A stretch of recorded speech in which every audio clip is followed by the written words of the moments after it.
Eh, Selamat siang Mbak Dewi. Selamat siang, Mbak. Perkenalkan kami dari mahasiswa akuntansi Waniwata. Sebelumnya kami berterima kasih banyak atas kesempatan yang diberikan untuk melakukan wawancara ini. Alasan kami ingin melakukan wawancara bersama Mbak Dewi karena perusahaan jasa konstruksi itu memiliki peran penting dalam berbagai aspek. Nah, untuk itu izinkan kami bertanya untuk beberapa aspek. Untuk yang pertama itu aspek sosial.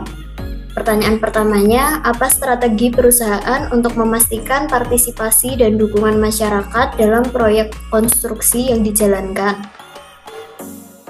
Oh ya, baik Mbak. Terima kasih atas waktunya. Sebelumnya, Assalamualaikum warahmatullahi wabarakatuh.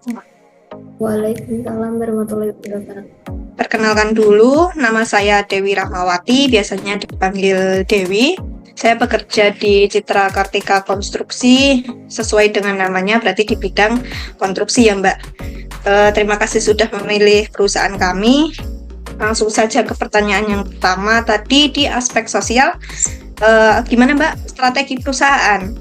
Yang pertama itu tentunya biasanya sosialisasi proyek, terus penyuluhan, partisipasi dalam pengambilan putusan dengan melibatkan perwakilan masyarakat biasanya, terus adaptasi budaya dengan lingkungan sekitar, dan juga pemeriksaan kebutuhan lokal. Seperti itu Mbak. Oke, baik Mbak. Untuk yang pertanyaan kedua tentang aspek sosial, itu apa strategi perusahaan untuk memastikan partisipasi dan dukungan masyarakat dalam proyek konstruksi yang dijalankan?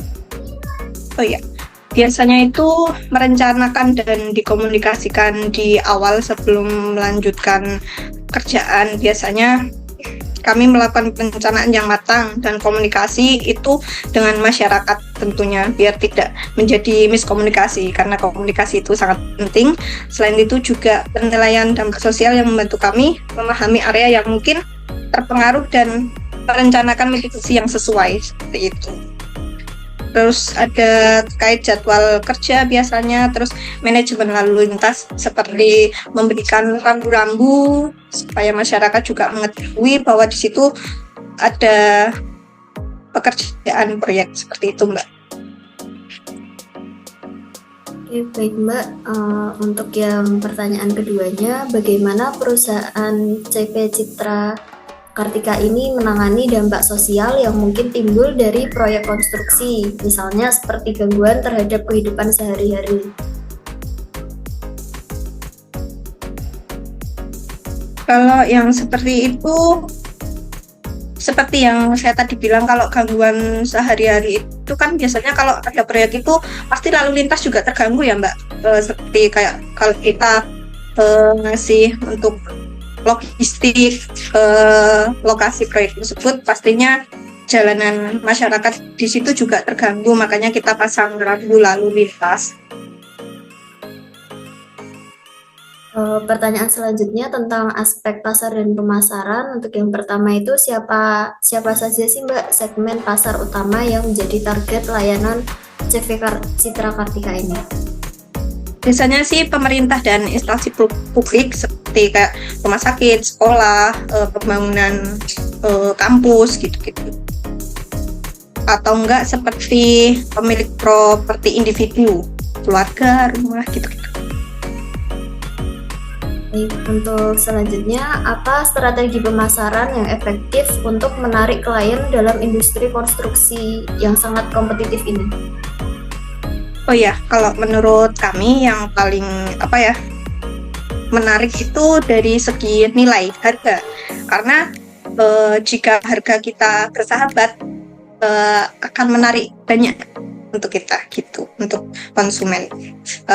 Selain dari harga juga jaringan kemitraan, kita punya teman-teman yang banyak atau enggak, karena kenalan itu juga pasti dibutuhkan gitu loh. Terus komitmen strategi, gimana caranya kita mendapat harga yang bersahabat, terus juga tampilan proyek yang begini, maksudnya bangunan kita juga harus mendukung sesuai keinginan masyarakat zaman sekarang gitu. Oke, baik Mbak. Untuk selanjutnya tentang aspek teknis dan teknologi. Untuk yang pertama itu bagaimana perusahaan memastikan bahwa teknologi yang digunakan dalam proyek konstruksi itu adalah yang paling sesuai dan yang paling efisien. Kalau yang sesuai itu biasanya kita melakukan evaluasi kebutuhan proyek. Kita menganalisis kebutuhan, lalu selain juga analisis pasti kita juga menguji kelayakan, terus penelitian dan pengembangan teknologi. Selain pengembangan teknologi pasti kita juga butuh koordinasi dengan para ahli yang ahli di bidang masing-masing tersebut. Terus juga pelatihan dan pengembangan karyawan, pastinya karyawan butuh di-upgrade. SDM itu pasti harus di-upgrade yang lebih baik dan yang terkini gitu. Terus juga pasti kita juga mengelola biaya-biaya yang kita keluarkan seperti itu. Terima kasih. Untuk aspek manajemen bisa dilanjutkan oleh teman saya. Saya akan menanyakan terkait aspek manajemen ya Mbak. Yang pertama, bagaimana struktur manajemen yang ada di perusahaan CV Citra Kartika ini, serta seperti apa garis besar dan tanggung jawab pada setiap jabatan yang ada. Oh iya, baik, terima kasih Mbak Adisti ya. Ya, terima kasih Mbak Adisti atas pertanyaannya. Seperti pada Anggun, umumnya Mbak. perusahaan, gimana? Mbak Anggun. Oh, Mbak Anggun. Oh iya, terima kasih ya atas pertanyaannya Mbak Anggun.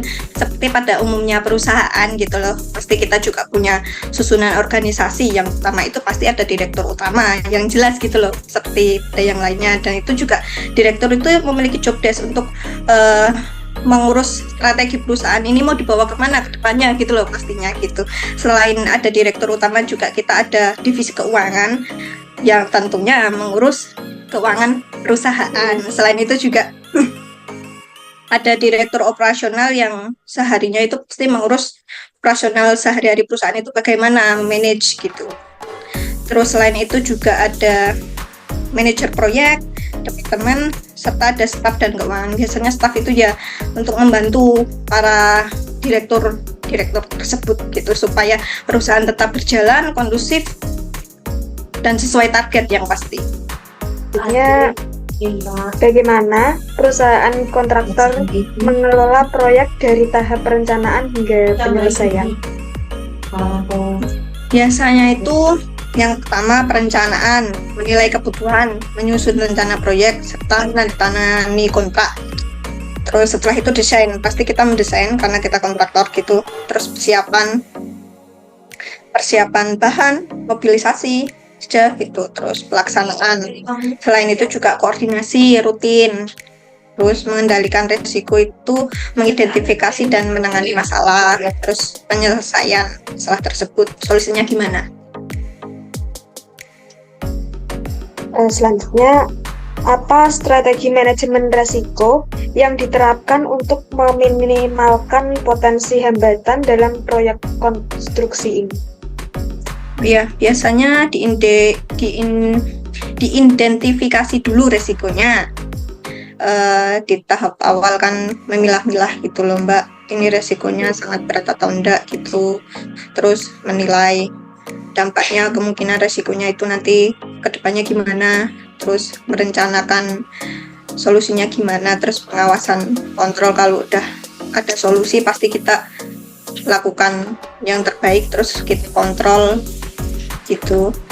Terus melakukan pelatihan dan kesadaran gitu, evaluasi. Jadi sama kayak yang pertama tadi ya Mbak? Iya, Hampir betul. sama. Untuk selanjutnya akan dilanjut oleh teman saya. Baik Mbak, saya akan bertanya mengenai aspek lingkungan ya Mbak. Ya. Pertanyaan yang pertama, bagaimana perusahaan mengelola dampak lingkungan dari proyek konstruksi? Oh ya, untuk dampak itu biasanya melakukan studi dampak lingkungan AMDAL ya. Desain rumah lingkungan itu biasanya menggunakan desain yang material berkelanjutan. Terus untuk pengelolaan sampah itu mengurangi, terus menggunakan kembali sampah tersebut bila mana itu bisa digunakan kembali gitu, dan mendaur ulang limbah.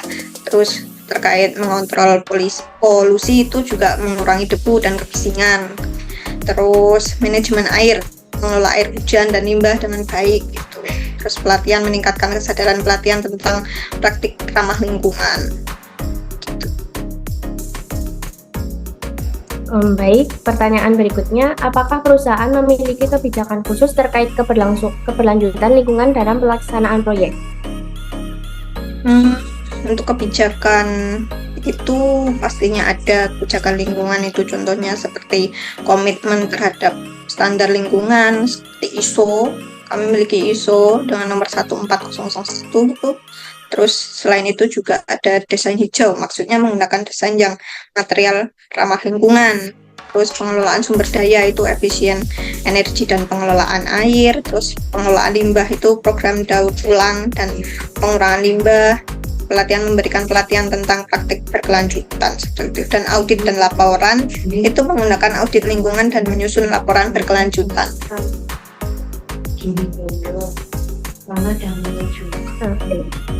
Selanjutnya aspek risiko akan dijelaskan rekan saya. Baik, terima kasih Mbak Disti. Selanjutnya pertanyaan aspek risiko ya Mbak. Nah, yang pertama itu apa saja risiko utama yang dihadapi perusahaan dalam menjalankan proyek konstruksi dan bagaimana mengelola risiko tersebut? Iya. Terima kasih Mas Rahmat atas pertanyaannya ya.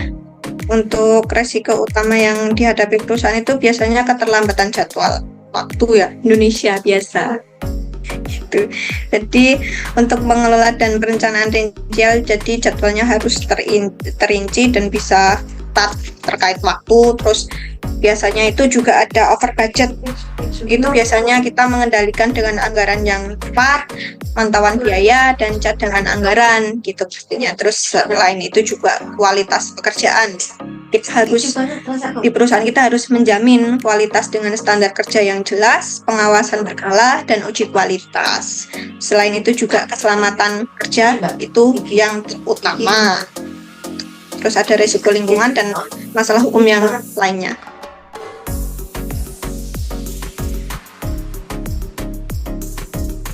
Baik, selanjutnya untuk pertanyaan kedua itu bagaimana perusahaan menghadapi situasi tak terduga atau krisis selama pelaksanaan proyek, dan apakah ada contoh situasi sulit yang pernah dialami dan bagaimana perusahaan mengatasinya Mbak? Contoh situasi selama proyek ini sih terjadi penundaan pasokan material, kunci akibat masalah logistik sih sebenarnya. Terus selain itu juga cara mengatasi kita alternatifnya dari sumber, misalkan terus mencari pemasok alternatif dan mempercepat pengadaan material supaya pekerjaan yang di lapangan itu tidak terlambat. Kalau bahan logistik itu terlambat, otomatis kan pekerjaan juga terhambat yang di lapangan gitu. Terus juga selain itu caranya kita menjadwalkan ulang, mengatur ulang jadwal proyek untuk mengakomodasi keterlambatan tersebut bila mana terjadi. Itu terus komunikasi itu sama klien itu sangatlah penting, dan kontraktor untuk memberikan pembaruan dan menyusun jadwal mau pengiriman kapal. Baik, selanjutnya saya kembalikan ke Mbak Ima. Baik, terima kasih Mbak sebelumnya untuk pertanyaan-pertanyaannya sudah terjawab semua, dan terima kasih kepada Mbak Dewi yang sudah mau meluangkan waktunya untuk wawancara pada hari ini. Kami mohon maaf sudah mengganggu waktunya, dan apabila ada salah kata-kata yang tidak berkenan di hati Mbak Dewi, mohon dimaafkan ya Mbak. Iya, pastinya Mbak. Sekian Mbak, wassalamualaikum warahmatullahi wabarakatuh. Waalaikumsalam warahmatullahi wabarakatuh. Terima kasih Mbak, sukses. Terima kasih kembali Mbak. Terima kasih Ya. Mbak Rahma. Ya, Terima kasih Mbak. ya.